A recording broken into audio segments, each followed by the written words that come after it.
अस्सलाम वालेकुम। सबसे पहले तो गुज़िश्ता ईद मुबारक आप सबको। और चाइनीज़ फ्यूचर्स के बारे में बात कर लेते हैं जो कि हैज़र्डली मूव कर रहे हैं काफ़ी देर से। लास्ट वीक बहुत अच्छा रहा फ्यूचर्स के हवाले से, काफ़ी तेज़ी थी चाइना के अंदर। जो एक बॉटम टच होना था वो होने के बाद अब रिबाउंड की तरफ चीज़ें आ गई हैं। सेलर भी थोड़ा सा रिलीफ मिला, सेलर्स को, मिल्स को भी रिलीफ मिला थोड़ा सा। आयरन और कोक नीचे आ जाने की वजह से कॉस्ट के ऊपर बहुत बड़ा इम्पैक्ट आया, जिसकी वजह से चीज़ें फिर से फिजिबल होना शुरू हो गई हैं चाइना के लिए। डोमेस्टिक कुछ सेल्स जो है वो निकलना शुरू हो गई हैं। कुछ प्रॉपर्टी के हालात कदरे थोड़े बेहतर हुए हैं, क्योंकि सब के लिए जहन में यही है कि यार प्राइसेस लेवल के ऊपर आ गए कि अभी अब काम करना चाहिए। और ये नेचुरल है इंसान के लिए कि जब भी प्राइसेस ऐसी जगह पे आ जाते हैं तो फिर लोग फिर से दोबारा एक्टिव होकर और थोड़ा तगड़े होकर जो है वो काम करना शुरू कर देते हैं। अगर फ्यूचर्स की बात करें वीक ऑन वीक चेंज की, तो सरिया डी बार्स जो है 3% अप थे, HR 2.17% अप थे, जबकि कोकिंग कोल सबसे ज़्यादा बड़ा 10.70% अप था। आयरन और भी तकरीबन 9.5% के आसपास ऊपर गया है। फ्लैट के ऊपर काफ़ी ज़्यादा असरात आया इसके, डोमेस्टिक रीबार उनका काफ़ी तेज़ हो गया चाइना का।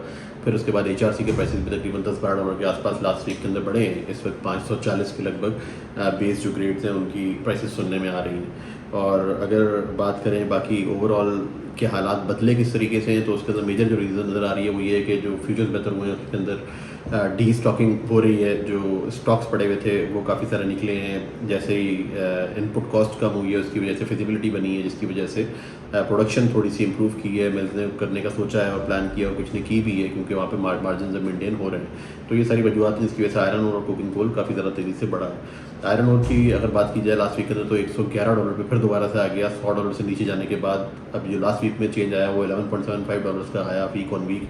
जबकि कोकिंग कोल की अगर बात की जाए तो वो फिर भी कदर थोड़ा डिप्रेस रहा, बट $227 के ऊपर बड़ा स्टेबल और स्टैगनेंट है। यहाँ पर वीक ऑन वीक चेंज की बात करें तो $5-7 के करीब कमी आई है उसके अंदर। वियतनाम पे भी इसी के असरात थे। जैसे ही चाइना के असरात हालात बेहतर होते हैं तो बाकी भी पूरा एरिया रीजन इफेक्ट होता है। वियतनाम के अंदर स्क्रैप के हालात थोड़े से बेहतर थे कदरे, उन्होंने प्राइसेस अपने थोड़ा इंक्रीज़ किए हैं, $7-8 के करीब बढ़ा है, बट कॉशियस बाइंग कर रहे हैं अभी इस वक्त। ज़्यादा बढ़ के बाइंग नहीं कर रहे हैं, क्योंकि हर एक देखना चाहता है कि मार्केट यहाँ पे सस्टेन करेगी या नहीं करेगी, क्योंकि ओवरऑल मैक्रो जो हालात हैं चाइना के और पूरे रीजन के वो चेंज नहीं हुए हैं किसी भी तरीके से। अगर फोर्मोसा की बात की जाए, वियतनाम की जो मिल है उसने HRC के प्राइसेस कम किए हैं, जो बड़े ऑर्डर्स हैं उसके लिए कम कर दिए हैं, जबकि छोटे ऑर्डर्स के लिए उन्होंने उल्टा प्राइसेस बढ़ा दिए हैं। तो अब न्यू किस्म के डायनामिक्स जो है वो देखने में आ रहे हैं सामने, क्योंकि मिल का इतना इंटरेस्ट नहीं है छोटे छोटे ऑर्डर्स और कस्टमर्स के लिए माल सप्लाई करने का। स्क्रैप के ऑफर्स मैंने आपको बताया कि $7-8 का उसके अंदर हुआ है इजाफा, और USHMS जो है तकरीबन $5 महंगा हुआ है वियतनाम के अंदर जो ऑफर्स हैं। लोकल बिलेट भी वियतनाम के अंदर बढ़ा है, तकरीबन $8 के आसपास उसके अंदर भी बेहतरी आई है। और इसके अलावा जो वियतनाम के अंदर स्क्रैप की इंपोर्ट है, अगर ईयर ऑन ईयर उसका जायज़ा लिया जाए तो तकरीबन 17% के आसपास ड्रॉप हुई है as compare to previous month. 17% basically बढ़ी है लास्ट मंथ मार्च से कंपैरिजन के अंदर। और अगर ईयर ऑन ईयर देखा जाए तो फिर 3% जो है वो बढ़ी है बेसिकली। और ताइवान की जो प्रोडक्शन कट्स हैं वो एक्सपेक्ट किए जा रहे हैं आने वाले दिनों के अंदर, क्योंकि आगे जैसे समर आएगा तो वहाँ पर भी कुछ इलेक्ट्रिसिटी के हवाले से रिस्ट्रिक्शंस आ जाती हैं गवर्नमेंट के एंड से, जिसकी वजह से वो थोड़ा सा कमी आएगी प्रोडक्शन में, जिसकी वजह से वो बड़ा कॉशियस बाइंग कर रहे हैं। बट फिर भी $3-4 उन्होंने लास्ट वीक के अंदर स्क्रैप की प्राइसेस बढ़ाई हैं। कैंटो टेंडर जापान का जो है वो भी हायर प्राइसेस के ऊपर अभी लास्ट बिडिंग हुई है और गया है। तो ओवरऑल इन शॉर्ट पूरे रीजन जो है वो पॉजिटिव एक पिक्चर शो कर रहा था लास्ट वीक के अंदर। देखते हैं कि इसका असरात बाकी दुनिया में कहाँ तक जाते हैं। टर्की की बात की जाए तो टर्की के अंदर कोई एक आध वेसल सुनने में आया लास्ट वीक में, जो कि 384 लेवल्स के ऊपर US का HMS बिका, जिसका मतलब है कि यूरोप का 379 का प्राइस था। बट कोई एक्टिविटी देखने में नहीं आई लास्ट वीक। ईद का हफ्ता था, सब इंतजार कर रहे हैं कि ईद के बाद टर्की आएगा तो फिर क्या करेगा, बट टर्की की सिचुएशन अभी तक क्लियर नहीं है। चाइना तेज़ हो गया, टर्की अभी देखना है हमें क्या होगा। टर्की के लिए बहुत बड़ी न्यूज़ है एक कि टर्किश जो स्टील जो मिनिस्ट्री है बेसिकली उनकी ट्रेड मिनिस्ट्री ने जो एक्सपोर्ट्स थी इसराइल के लिए उसको बैन कर दिया है। और उन स्टील प्रोडक्ट्स के अंदर रीबार्स भी है, वायर रॉड भी है। मैं आपको ये बताता चलूँ कि जो इसराइल है वो टर्की के लिए सेकंड बिगेस्ट मार्केट है रीबार्स के हवाले से। उसका क्या इम्पैक्ट आएगा, कुछ लोगों की राय ये है कि उसके वर्क अराउंड्स देखे जाएंगे, कहीं और से माल जाएगा बट जाता रहेगा। बट ज़रूरी नहीं है कि जाता रहे, और एक कमर्शियल इम्पैक्ट तो उसका आएगा अभी प्राइसेस के ऊपर। फिर टर्की की जो सप्लाई है यूएस पे बहुत बेस करती है। अगर यूएस से अगर ये इनका सरिया वहाँ पे नहीं जाएगा तो फिर पीछे से डिस्टर्बेंस होगी इक्विलिब्रियम की। यूएस का जो एचएमएस है वो ऑर्डर्स उसके अंदर कमी आएगी, इसकी वजह से प्राइस के ऊपर प्रेशर आ सकता है। सेकेंडली जो एक और जो बेस्ट डेस्टिनेशन है इनके लिए वो यमन है, जो टॉप डेस्टिनेशन है रीबार की सेल्स की।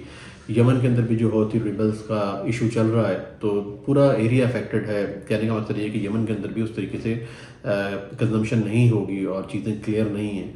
तो ये two of the major markets हैं टर्की के लिए जो कि अफेक्टेड हैं एज ऑफ नाउ, और वो किस तरीके से इम्पैक्ट करेंगी इनकी कैपेसिटी को, इनकी प्रोडक्शन को, इनकी एपेटाइट को स्क्रैप के लिए, वो सारी चीज़ें भी देखी जाएंगी। बट ये भी इस वक्त लम्हा फिक्रिया है। इसके अलावा जो लास्ट वीक के जियो पॉलिटिकल सिचुएशन और मज़ीद ख़राब हो गई है, ईरान और इसराइल आपस में एक दूसरे को थ्रेट कर रहे हैं और बाकायदा जो है वो एयर स्ट्राइक्स भी हो रही हैं, उसको देखना बहुत ज़्यादा ज़रूरी है। उसकी वजह से स्टॉक मार्केट्स तो जो है वो काफ़ी हद तक रिएक्ट कर चुकी हैं ऑलरेडी। गोल्ड के प्राइसेस भी रिएक्ट करेंगे, ऊपर जाएंगे, और जो कुछ एक वॉर के अंदर हुआ करता है वो सारे सेंटिमेंट्स हम लोग अभी देख रहे हैं। बट हो सकता है कि वो चीज़ों को मज़ीद ख़राब करे। और जो अभी लास्ट एक वेसल को उन्होंने पकड़ लिया लास्ट वीक के अंदर, ईरानी कस्टडी के अंदर चला गया है, इसराइल का एक वेसल और एमएससी का था वो बेसिकली जो देखने में आ रहा है।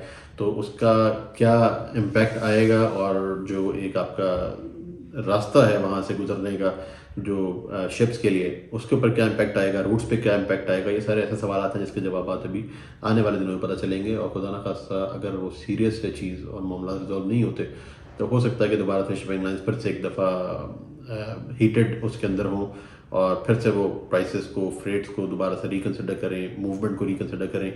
तो ये काफ़ी ज़्यादा अनसर्टेनिटीज़ हैं इस सारे काम के अंदर। अगर रीबार्स की टर्की की बात करूँ तो लास्ट वीक के अंदर प्राइसेस जो चल रहे थे वो अराउंड 585 से 590 एफओबी बेसिस से, और उसके कोई ख़ास चेंज नहीं आया बेसिकली, बट बड़ी स्टेगनेंट मार्केट है टर्की की।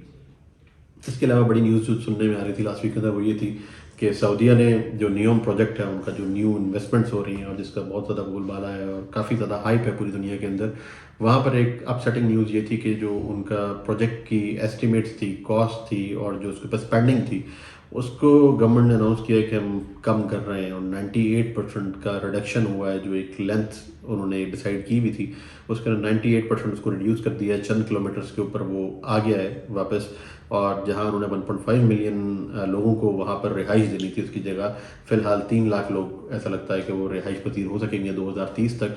तो ये जो प्रोजेक्ट की डाउन स्केलिंग है ये बताते खुद सऊदीया की तरफ से एक बहुत बड़ी न्यूज़ है। और इसका कोई इतना अच्छा इम्पैक्ट नहीं जा रहा, ऑल्दो इस तरह का इम्पैक्ट नहीं आएगा क्योंकि चीज़ें उस तरीके से रवा नहीं थी और जो चल रहा है उसी तरह चल रहा है। ये सिर्फ जो उनकी फोरकास्ट थी और जो चीज़ें थी उसको प्लान को उन्होंने जो है वो वापस थोड़ा सा स्क्वीज़ कर दिया है। तो इसका मेजर ऐसा इम्पैक्ट तो कोई नहीं आएगा यहाँ पर, बट ये कि सेंटिमेंट का चेंज ज़रूर आएगा दुबई की मार्केट को लेकर, दुबई की इकोनॉमी को लेकर, सऊदीया की इकोनॉमी को बेसिकली लेकर, इन सारी चीज़ों के अंदर। इसके अलावा CIS जो बिलेट्स हैं उसके अंदर $5 की कमी आई है, अराउंड $500 FOB के आसपास सुनने में आ रही है प्राइस। ईरान के अंदर भी थोड़ा सा प्रेशर था बिलेट्स का, तो वो भी $5 के करीब नीचे आया है। तो ओवरऑल सेमी फाइनेंस जो है उतना अच्छा परफॉर्म नहीं कर रहा था। यूरोपियन मार्केट्स की बात की जाए तो वहाँ पर प्लेट्स के ऊपर प्रेशर है काफ़ी, तकरीबन 30-35 यूरो के करीब कमी आ गई है जर्मनी के अंदर प्लेट्स के अंदर। इटली के अंदर साइडवेज चल रही है मार्केट, किसी किस्म कोई मेजर चेंज नहीं आया। रीबार भी उनके स्टेबल हैं, स्टैगनेंट है, सेल्स इतनी अच्छी नहीं है, वो रिव्यू कर रहे हैं। बट बाइंग मिल्स की साइड से, डोमेस्टिक मिल्स की साइड से बाइंग रीजनेबल बाइंग चल रही है।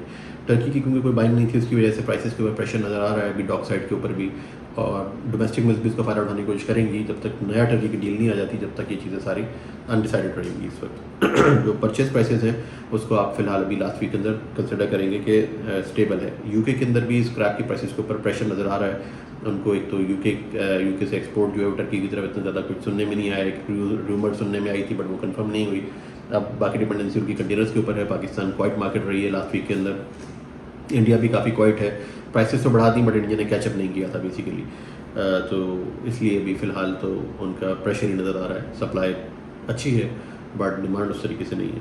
यूएस की मार्केट की बात की जाए तो जो सेटलमेंट्स होने थे अप्रैल के वो बड़ी तेज़ी से हुए, डोमेस्टिक सेटलमेंट्स, जो कि पिछले दिनों में, मुझे पिछले महीनों में याद नहीं पड़ता कभी भी इतनी तेज़ी से सेटलमेंट्स हुए हों, और जल्दी जल्दी से सेटलमेंट करके प्राइसेस साइडवेज रहे हैं, किसी किस्म का कोई चेंजेस नहीं आए। अब मई में भी एक्सपेक्ट कर रहे हैं कि शायद साइडवेज रहे, या फिर हो सकता है कि स्क्रैप के ऊपर प्रेशर रहे थोड़ा सा और प्राइसेस को कम करना पड़े उनको मई के अंदर। बट फिलहाल अभी बहुत दूर है इस किस्म की दुनिया के अंदर जहाँ पर रोज़ाना नई न्यूज़ आती है, अगले महीने की एक्सपेक्टेशंस करना मुमकिन नहीं है अभी इस वक्त। इसके अलावा अगर रीबार्स की बात की जाए तो वहाँ पर प्राइसेस स्टेबल हैं, डोमेस्टिक मार्केट की प्राइसेस स्टेबल हैं, इंपोर्ट की प्राइसेस नीचे जा रही हैं। जो डिस्ट्रेस ऑफर्स हैं वो अमेरिका में ऑफर रिसीव हो रही हैं और काम भी हो रहा है उसके ऊपर। फ्लैट्स की अगर बात की जाए तो उसके अंदर भी थोड़ा सा प्रेशर रहा है। प्राइसेस जिस तरीके से बढ़ाना चाहती थी मिल्स उस तरीके से प्राइसेस बढ़ी नहीं है, बट सेल अच्छी है और माल का फ्लो ठीक जा रहा है। इंडिया और बांग्लादेश की बात की जाए तो इंडिया के अंदर एक्टिविटी काफ़ी ज़्यादा, अगर मैं पुराना बैकग्राउंड बताऊँ तो 10 दिन पहले इंडिया के अंदर काफ़ी तेज़ी से स्पाइक हुआ था प्राइसेस का, काफ़ी ज़्यादा प्राइसेस बढ़ गई थी। फिर लास्ट वीक के अंदर सारा कुछ ठंडा हो गया, जितने भी जो बेसिकली इंक्रीज थे वो सारा रिवर्ट बैक हो गए। लास्ट वीक में सारी प्राइसेस वापस पुराने लेवल के ऊपर आ गई थी। अब लास्ट वीकेंड से फिर से एक्टिविटी दोबारा जनरेट होना शुरू हो गई है। मिनट्स के प्राइसेस, रीबार के प्राइसेस सब बढ़ रहे हैं, तकरीबन 2000 रुपये के आसपास वो बढ़ा है लास्ट वीकेंड के ऊपर इंडिया के अंदर, जिसकी वजह से बहुत ज़्यादा बोलबाला है, इंक्वायरी भी है, कुछ माल खरीदना भी चाहते हैं, प्राइसेस ज़्यादा देना भी चाहते हैं। उनको अचानक से रीस्टॉकिंग का भी इस वक्त इंडिया के अंदर बोलबाला चल रहा है। तो ये सारे मामला इंडिया में बड़ी तेज़ी से चेंज हो रहे हैं। ऑल्दो एक्सपोर्ट्स के अंदर कोई ख़ास खातर कामयाबी नहीं हुई है और प्राइसेस जो है वो डिप्रेस्ड ही हैं एक्सपोर्ट्स के भी, और वहाँ पर चल रहा है अभी काम स्टेबल है। बट ऐसा लग रहा है कि डोमेस्टिक मार्केट की तेज़ी की वजह से काफ़ी चीज़ें चेंज होंगी आने वाले हफ्ते के अंदर। पाकिस्तान को एक टफ टाइम मिलेगा कि पाकिस्तान को माल खरीदने में दिक्कत ज़रूर आएगी इंडिया से कंपैरिजन के अंदर। HMS की प्राइस बहुत बढ़ा दी है इंडिया ने, तो अब देखते हैं कि पाकिस्तान आया कम्पीट करता है और हमारी एपेटाइट इतनी है कि हम उनसे ज़्यादा प्राइस देकर ख़रीद सकें, श्रेडेड खरीद सकें, HMS खरीद सकें, या किस तरीके से मामला चलेंगे, या टर्की को नई न्यूज़ आ जाएगी जिसकी वजह से कुछ चेंजेस आएंगे। फ़िलहाल तो चाइना के भी सब कुछ सब लोग देख रहे हैं, चाइना में जो तेज़ी है और इंडिया के अंदर तेज़ी है। फ़िलहाल लास्ट वीक के हाइलाइट्स यही हैं। बांग्लादेश के अंदर अभी तक मामला तो इस तरह से चल रहा है, कोई ख़ास चेंज नहीं आया बांग्लादेश में, और उन्होंने कार्गोज़ काफ़ी ज़्यादा खरीदे हैं यूएस के मेन कार्गोज़। तो US is one of the major exporter for Bangladesh right now, but उनके एलसी के इशूज़ और एपेटाइट फ़िलहाल कोई ख़ास नज़र नहीं आती है। अभी के बाद देखा जाएगा क्या मामला बनते हैं। पाकिस्तान की बात करें तो यहाँ पे शेयर के ऑफर तकरीबन 425 से 30 के दरमियान फ्लोट हो रहे थे। कुछ काम 425, 26, 27 पे हुआ भी है पाकिस्तान के अंदर। और अब इस हफ्ते देखते हैं, लास्ट वीक बहुत ज़्यादा क्वाइट रहा, ना होने जैसा काम हुआ वहाँ यहाँ पर 410 पे HMS से काम हुआ, शेयर्ड HMS का, जबकि 400 जो है वो प्राइस HMS का आ रहा था दुबई से। बट पिछले लास्ट 10 डेज से कोई ख़ास एक्टिविटी सुनने में नहीं आई है। अब इस हफ्ते देखते हैं कि पाकिस्तान के कस्टमर्स किस तरीके से रिएक्ट करते हैं ईद से वापस आने के बाद, और इंडिया को देखने के बाद आगे रीबार की सेल्स बेहतर होती है या नहीं होती, जो कि अभी तक स्टैगनेंट है और बड़ी डिप्रेस सेल है, लिक्विडिटी के इशूज़ हैं। बट मैं ये एक्सपेक्ट कर रहा हूँ कि अगले हफ्ते फिर से बिल के का बोलबाला होगा कि बिल्स पे करने हैं, जिसकी वजह से हो सकता है कि मार्केट के ऊपर डिप्रेशन रहे और अगले 10 दिन भी कोई इतनी ज़्यादा तेज़ी ना आ सके और लोग उस तरीके से इंडिया से कम्पीट ना कर सकें, क्योंकि आगे ना सेल होगी और ना उसके रिकवरीज होंगी। जो अच्छी और बड़ी न्यूज़ है वो ये है कि 1 बिलियन यूरोस की जो यूरो बॉन्ड की पेमेंट करनी थी पाकिस्तान गवर्नमेंट ने वो ऑलरेडी कर दी है, और डॉलर उसके बावजूद स्टेबल रहा काफ़ी। कुछ लोगों की राय है कि शायद सऊदीया की जो कमिटमेंट है $2 बिलियन की, उसकी वजह से स्टेबिलिटी है डॉलर्स के अंदर, वो भी एक्सपेक्टेड है कि जल्दी पाकिस्तान को रिसीव हो जाएंगे। तो ओवरऑल इकॉनमी पाकिस्तान की सही परफॉर्म कर रही है, पाक रुपये इस वक्त डेप्रिशिएट नहीं हो रहा, स्टेबिलिटी आ चुकी है, और हालात इंशाल्लाह अगर बेहतर रहे और आगे डिमांड निकली तो हो सकता है कि पाकिस्तान में स्टील सेक्टर के हालात भी कुछ बेहतरी की तरफ आ जाए। अभी तक के यही अपडेट्स थी। Thank you very much.